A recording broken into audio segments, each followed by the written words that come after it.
I love Clash Royale. I wish there was more games like it. Monkey paw curls. My all-time favorite mobile game is the Battle Cats.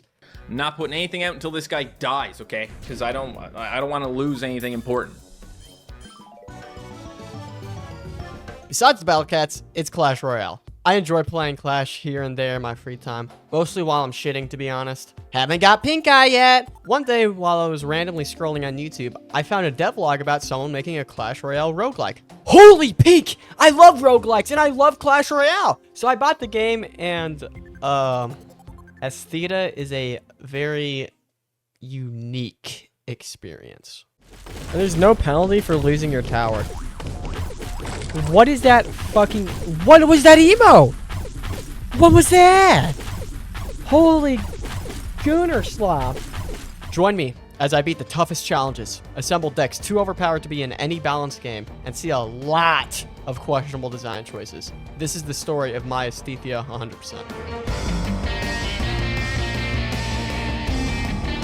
Quick side note before we get into the actual video. I've heard about how the dev Apollo was super harassed for little to no reason, and I just want to say that's extremely fucked up. You can criticize someone's product without harassing them and calling them slurs. Getting into the game, I was a little confused. The game kind of just throws everything onto you, expecting you to know how to play. Before each run, you get the choice of your starting deck, the difficulty, and if you want to do a challenge run. You only start off with one deck, being Sheriff Joe Briggs' deck, which is essentially the most iconic Clash Royale deck ever. 2.6 Hog Cycle. Going into my first run, I didn't know what to expect, but corny dialogue was definitely not on the list.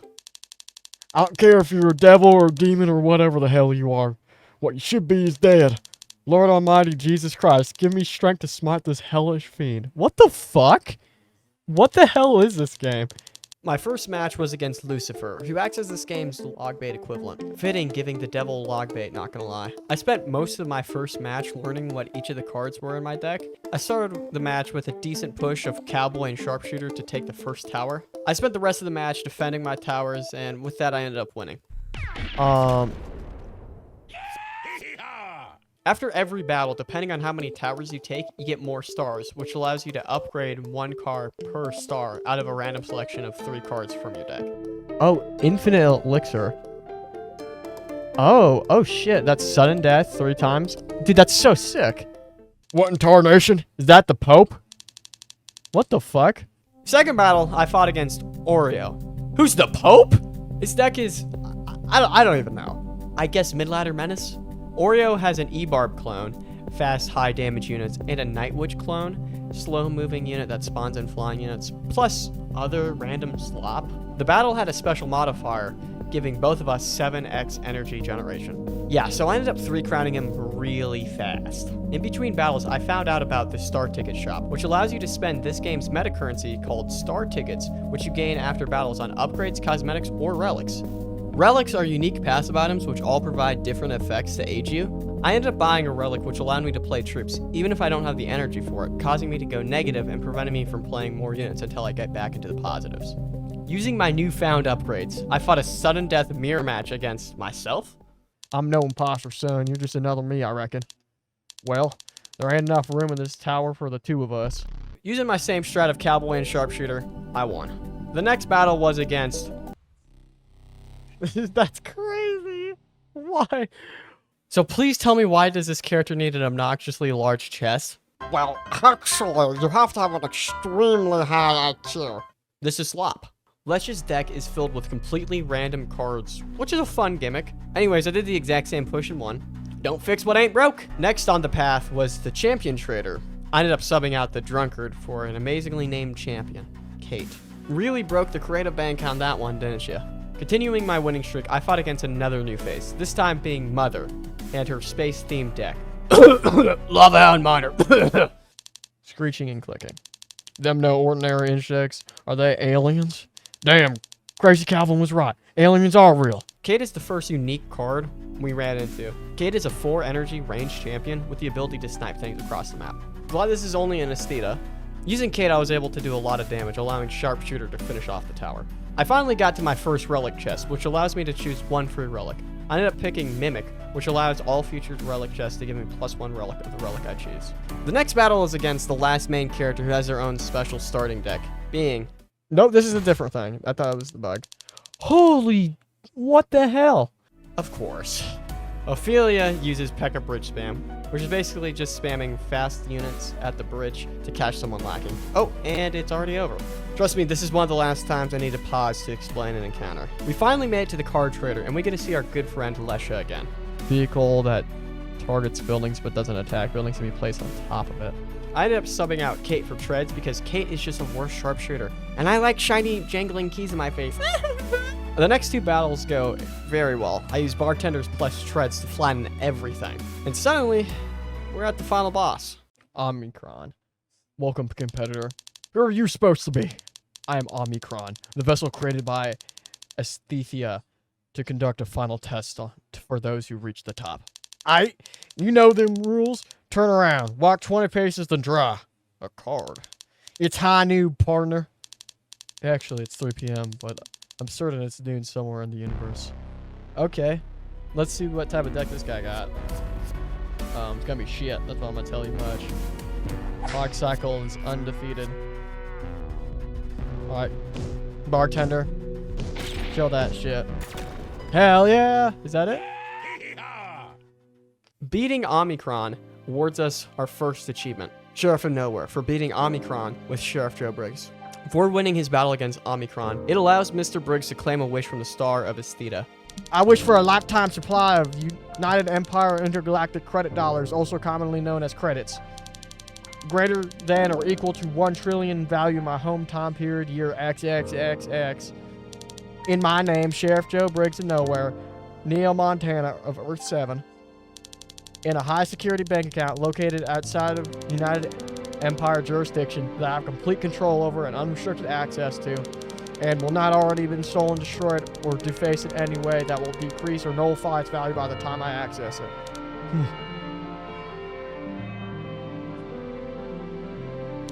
Alright, sounds good. Your wish has been granted. Alright, So, is that it? Mm-hmm. I don't feel any different. You didn't ask to be. Scaring gets again. That's what you get for trying to scare me. My second run of the playthrough is a run back with Sheriff Joe Briggs, as I failed to meet the unlock requirements of beating an opponent 5 times to unlock their deck. All is not doom and gloom though, as now we get the chance to play on difficulty 2 out of 6. Second, this adds the challenge of opponents gaining 2 upgrades every floor. The first encounter was the card trader, and I ended up trading half of my deck for new cards with the hope of unlocking the achievement Ship of Theseus by replacing every starting card in my deck. Using my new cards, primarily my brand new Necromancer, which summons skeletons periodically, I was able to apply dual lane pressure and crush the clone of Joe Briggs. I got a great string of luck and got 2 relic chests back to back. My greed isn't over yet! The next encounter was the card trader, and I traded the rest of my cards, unlocking me my second achievement, Ship of Theseus. Finally, after 5 years, I got into my next battle. Using my new cards, Missile Launcher, on top of my Necromancer, I was able to push and take the left tower. To finish the fight, I played a big push on the right, and I cloned everything with super precision to create a giant army that went in 3 crowns. I got a new champion, Taffy, but I couldn't figure out what she did because Necromancer was just way too strong. And with that, I got to the final fight once more. I started off with a cheeky missile launcher, barely didn't take tower, but it matters not in the long run, as I already started pushing with my Necromancer, and with superposition to double everything, I easily won. My next run was the first of many challenge runs we needed to complete. The challenge was the Mediatum. Try saying that 5 times fast. Which splits my max deck size in half, making it only consist of 4 cards. My first encounter was the card trader, and I came up with a devious plan. Oh, dude, this is gonna be cracked. Hold up. Hold up. Elixir pump. Like this. Okay. Trust me on this. Please trust me on this. My plan was to get infinite energy using blood harvesters and spam down abominations. I had a couple of close calls, but all was good for the most part. I ended up trading dynamite for superposition so I could clone the abominations. I don't know what was going on, but like everyone had Necromancer, so that was strange. This here is the biggest mistake I've ever made. I subbed out superposition for a new champion called Stigma. He's a mid-ranged unit that has a champion ability to shoot faster by spending some energy. I relied too heavily on Stigma, not defending properly. That ended up costing me this run. With my first defeat under my belt, I wasn't going to give up. I unlocked my first new deck of the playthrough and thought, I should test it out. Devious Devils is classic lockbait. I thought it would be perfect to use for this challenge. And it was! Using Hellhound Cage, Goblin Barrel, I was able to spam target the King Tower. And by taking down the King Tower before the rest, we unlocked our third achievement, King Deactivation. We were coasting by, 3 crowning, upgrading, 3 crowning some more, upgrading some more, and we found a jackpot in the card trader, Party Girl and Party Balloon. These two are responsible for one of the hardest achievements in this game, Party Balloon. To get this achievement, you need Party Girl to die on tower and drop her Party Boost to boost a Party Balloon so it can take the tower while buffed. I knew this was going to be a hard achievement to get, so I couldn't pass up the early opportunity. I rushed in way too fast, and I ended up losing my goated run to essentially E-Barbs and Night Witch. All because I got greedy. Certainly third time's the charm. I ran Domitiatum back with the same strat. I didn't even try playing risky, and I ended up getting to Omicron this run. Wait, why are the 3 of you? Oh, those are just my after images. I'm actually moving in between those towers really fast. Well, okay, dude, that's just not fair. Even I'm not that powerful. Can you at least... Bro, chill. I'm still pulling your leg. That's just Gamma and Theta, my younger brothers. Fool me twice, shame on you. Hellhound Cage, Goblin Barrel, Goblin Barrel!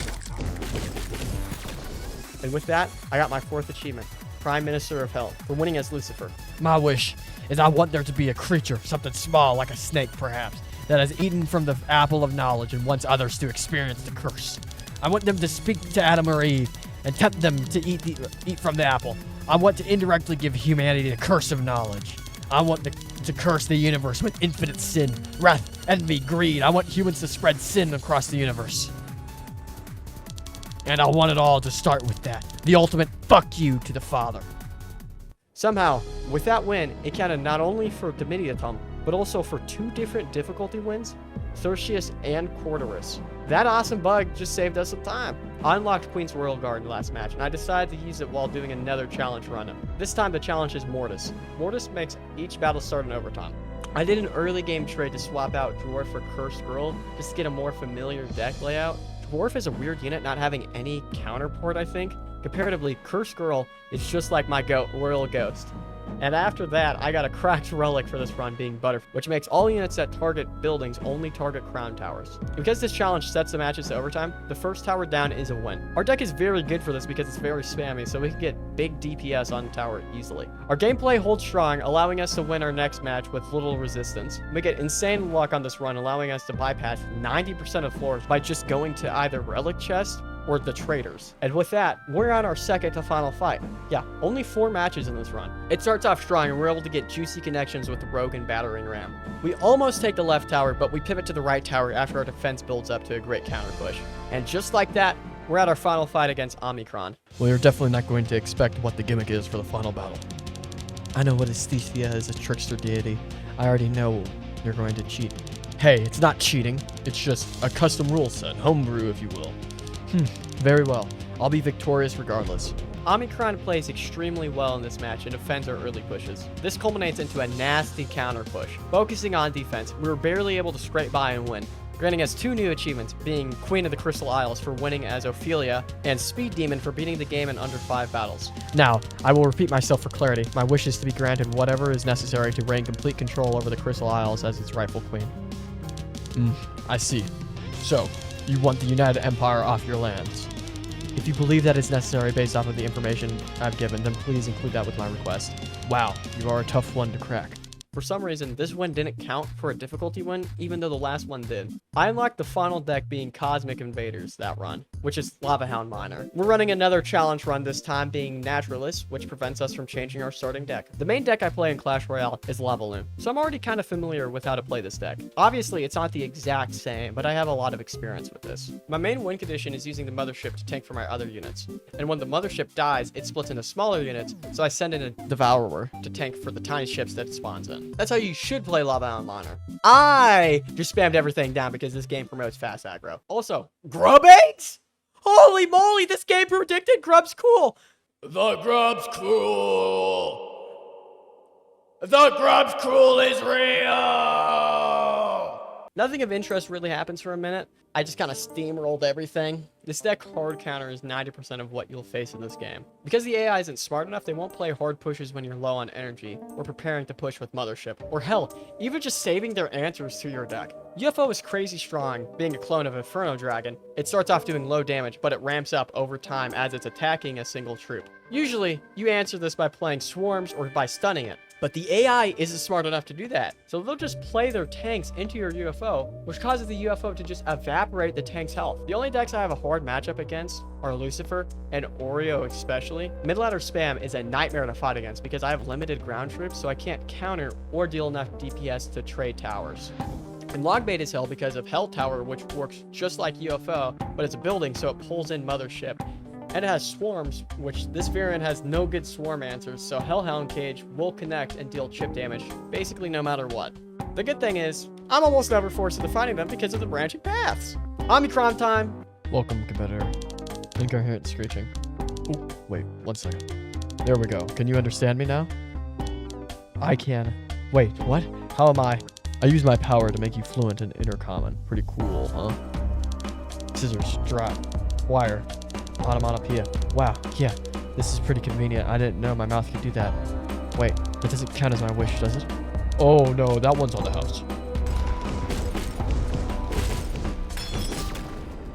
Easy as pie. Easy as fucking pie, bro.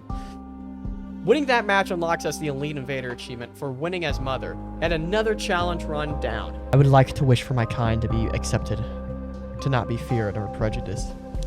By whom? Everyone.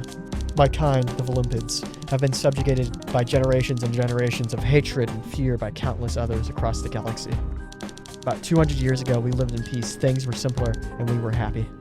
But one day, we met the humans, the United Empire discovered us, and they began assimilating us into their grand coalition. In doing so, they stripped us of our resources, our culture, and our freedom. Seems to be a reoccurring theme with them, Are you, single by chance? Well, I bit off the head of my previous mate during coitus, so yeah, I'd say so. Ooh, kinky. I know a great coffee shop that's a few parsecs away. Want to check it out? Oh, that sounds lovely, absolutely. Wait, I should let you know that I have kids. Like, a lot of kids. Cool, I'd love to meet them sometime. Author's barely disguised fetish.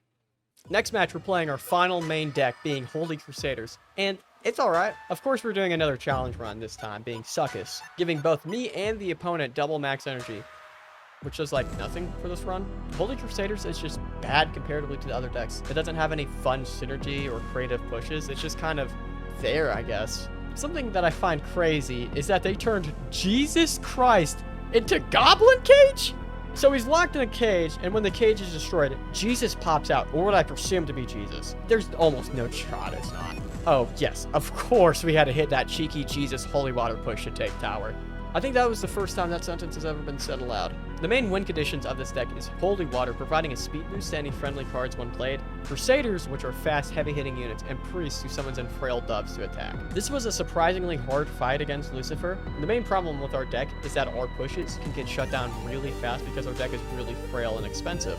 We almost take tower at the start of the game, but he forces us to play defensive, which our deck is pretty bad at. Thankfully, we're able to get a push in and we end up winning. We got our first relic chest and we've already won this run. Ouroboros is easily the most overpowered relic in this game, making it so that every single time we upgrade any of our cards, they get upgraded twice. This is great game design. Mirror match with 7x energy and they play one card against this push. And then we get 5 floors in a row of no battles, just constant upgrades. This is great game design. In the mess of getting 500 free rewards, we added a champion to our deck. Jordan is a very strong champion. Jordan is Boss Bandit from Clash Royale. What that translates to is a souped up rogue who can teleport backwards to dash again. And of course, with our hard fought battles, we're rewarded with another relic chest. This is great game design. How fast can you say we've already made it to Omicron? It'll probably take more time than our current run so far. Welcome, competitor. What a strange being. Who are you? I'm God. What? I know, you were probably expecting some old dude with a long beard. Sorry to burst your bubble. Impossible. I've seen the face of the Lord, and you look nothing like him. I'm not a fool. I went ahead and placed every card at the bridge, and I won. Just like that. Do I have to say it for a 4th time? With that, we unlocked our 8th achievement, Pope of Golden Penance, for winning as Aureo. Interesting. Very well. In that case, for my wish, I would like for you to end your existence. Wow, that's a new one. I've granted a lot of wishes over the millennia, but nobody has ever asked me to kill... What? Wait. Why? You got a problem with me? Exodius 2313. You are a false god. None shall rule over the universe besides him. Over the years of my role as the Pope, I have made a mission to ensure only the one true God shall be worshipped. Many beings claiming to be gods have felt the wrath of our power. We have grown in strength, thus seeking more powerful targets. When I heard legends of a god that grants wishes to worthy champions, I had to see it from out myself. Not for pride, glory, or greed, simply to eradicate it. You do not belong in this world. Return to whence you came and never step foot amongst these cosmos again. Or else.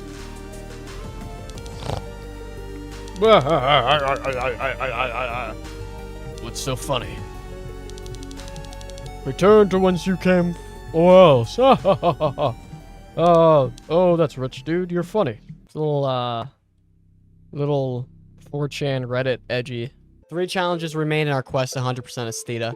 The next challenge we're playing is Spoliatus, which means no more relic chests. This might be the weirdest choice I've ever made. I subbed out Succubus, one of our win conditions, for Whirlpool, which is a spell that pulls units in. This run has easily the most engaging gameplay in the entire game. You really get to see how clearly overpowered relics are. We play well, taking the first tower, but we really start to struggle trying to break through to take the second tower. Can I just... That does 20 damage? Are we dead ass? In the second game, we get to see some of the worst plays ever from the AI. Multiple defensive Devourer, which, if you remember, is a melee tank that can't move. Next game against Sheriff Briggs, we play the same. Cycling Hellhound cages on tower with Devil to tank for the cage. Eventually, we break through in 3 crown. This challenge is fun because it makes each match actually difficult for the most part. Relics are just so strong, and you get them so weirdly. It's completely up to RNG if you get 50 of them or if you only get 2.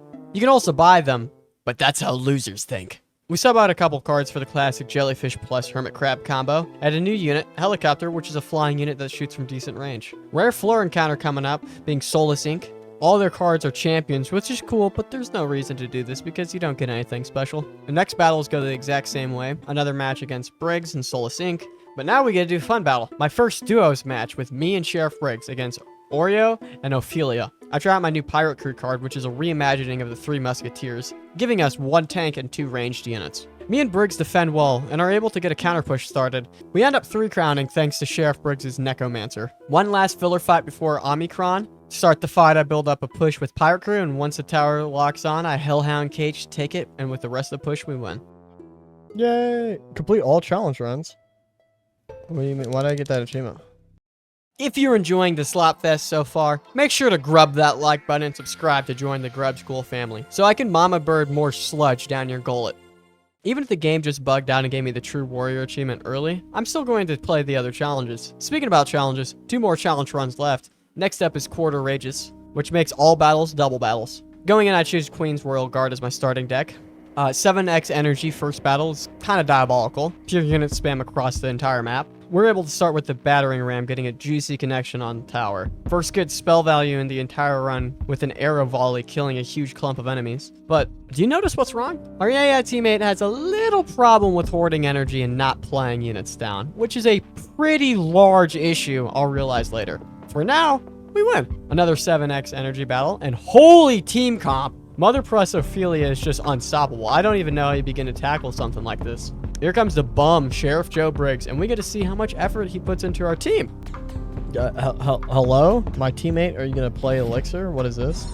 In that entire match, he played 6 cards, none of them being his win condition, wasting a grand total of 11 energy, contributing nothing.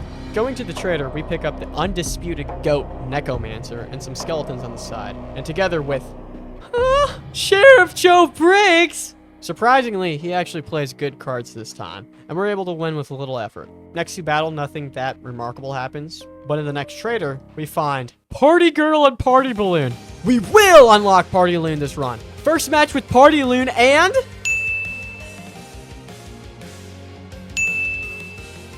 we fumble both towers. Next battle.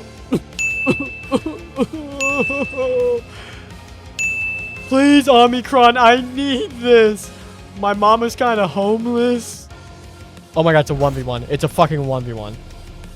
I didn't think it was gonna be a 1v1. I could actually get this done now. Oh my fucking... Thank you. Thank you, Omicron. Oh, bless everything. That is good. Okay, I just need to build up 9 elixir. Go party girl on defense. No, no, no. Kill the girl. Kill the girl. Kill the girl first, dude. Oh my god.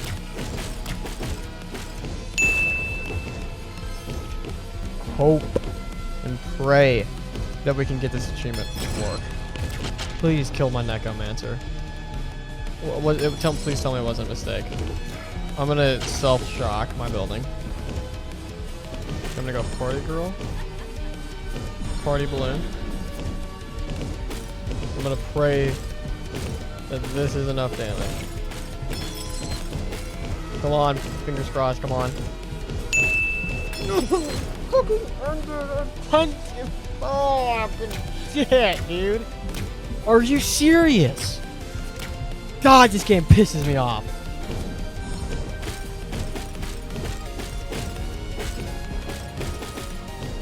Kill the party girl. Come on, balloon. Yes! Yes! Oh my god. Oh, I got party balloon. Oh, thank god. By unlocking party balloon, only one achievement stands in the way of us 100%ing this game. One challenge remains, Papilio. All enemy troops that target buildings now only target towers. First floor card trader, we love to see it. Mortar's cracked on this. Wait, hold on. Because the challenge, all enemy troops only target your towers, so they're going to ignore my missile launcher completely. With all the hype, let's test this out.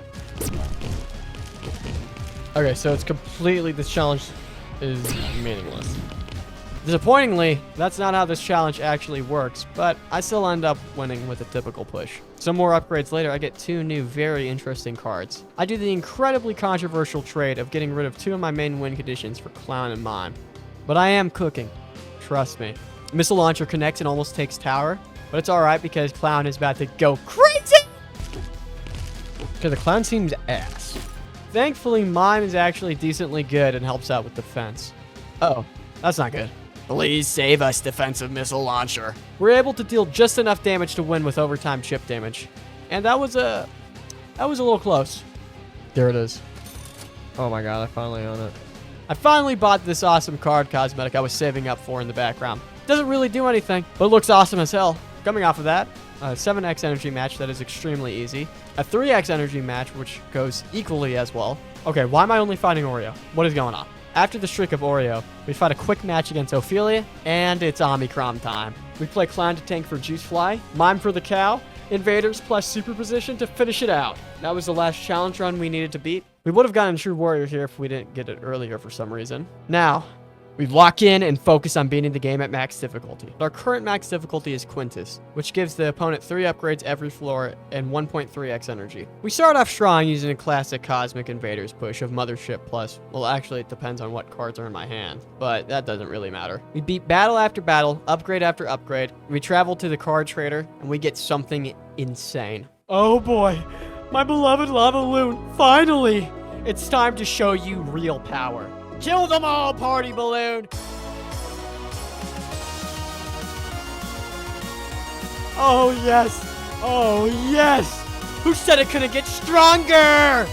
Mother Double Loon for the win!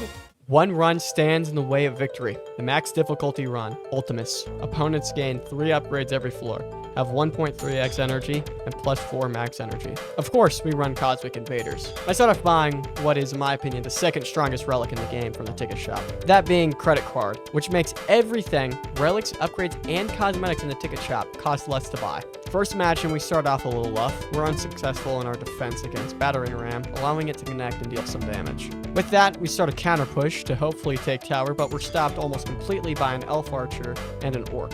I play Grub Eggs for some defense as I spend my energy preparing for a Mothership push. This was a grave mistake.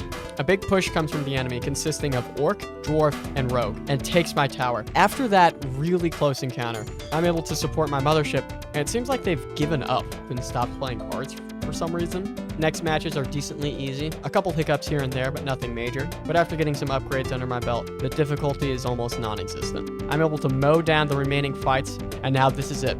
This is our last Omicron fight. Let's rock and roll! Final fight time. Let's get this. This should be a really easy one, if I'm gonna be honest. I think I could just solo this tower with a juice fly.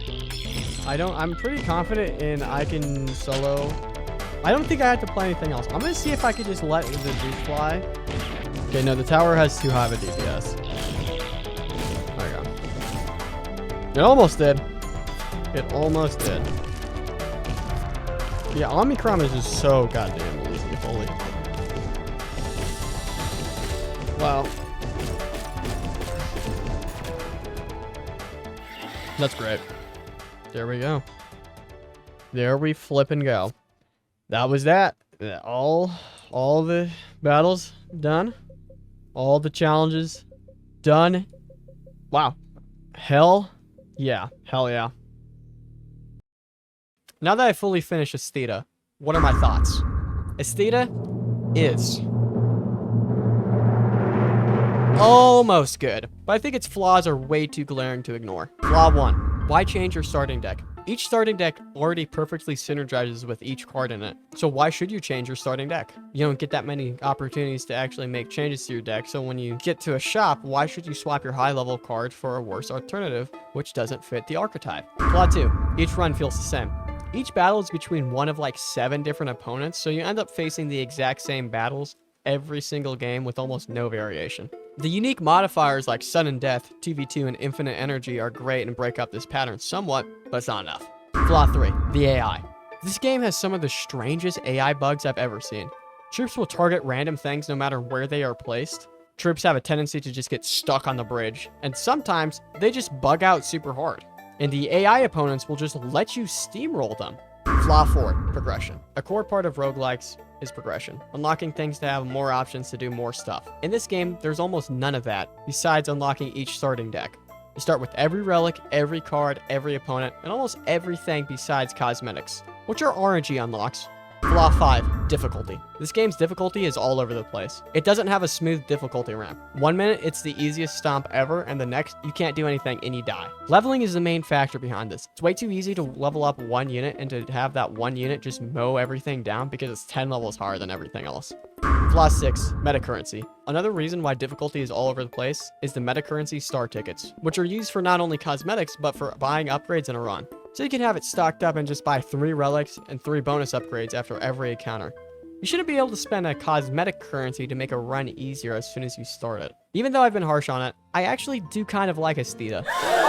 And it does do some things very well. The one thing Aestheta has over Clash Royale is that each card is actually unique. A major problem with Clash Royale is that some cards share things with other cards. For example, if you want to balance the skeleton unit, you have to change all of these cards at once, most of which aren't very strong. So in balancing this one unit, you kill 4 others. In Aestheta, every card is completely unique and doesn't have this issue. Another great part of Aestheta is its custom cards that don't have a counterpart in Clash Royale. A good example of this is the Hermit Crab. It is a cheap ranged unit which hides when units get close to it. Another great example of an inspiration is the Pirate Crew card. They took a card which is notoriously known for its balancing issues, being 3 Musketeers, and turned it into its own unique concept. Things like this is what Aestheta should lean into, because right now, kind of feels like it doesn't have its own identity as a game. Now, the real bread and butter question, is Aestheta worth buying? I would say maybe. Aestheta being cheap is a really good part about recommending this game, but there's games that are cheaper that I would recommend 500 times more. I would only recommend Aestheta for diehard Clash Royale players looking for something new, or people looking for a janky time killer.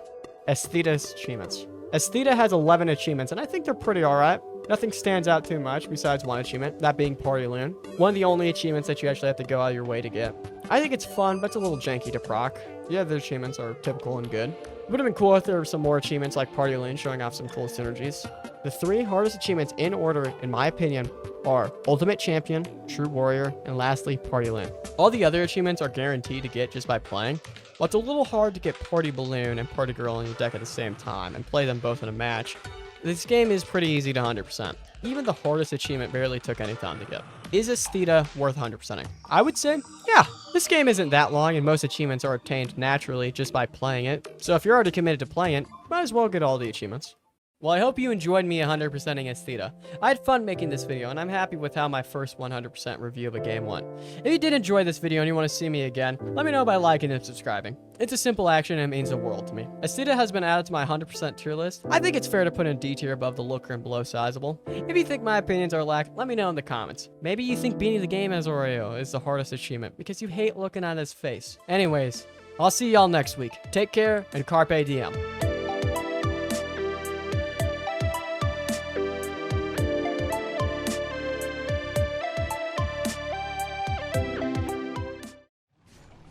Ice Wiz? Yeah, bro, I'm killing you. I'm killing you slow. Shut up, Buzz. I'll kill you. Oh, Woody, where have you been? Not this time, Bo.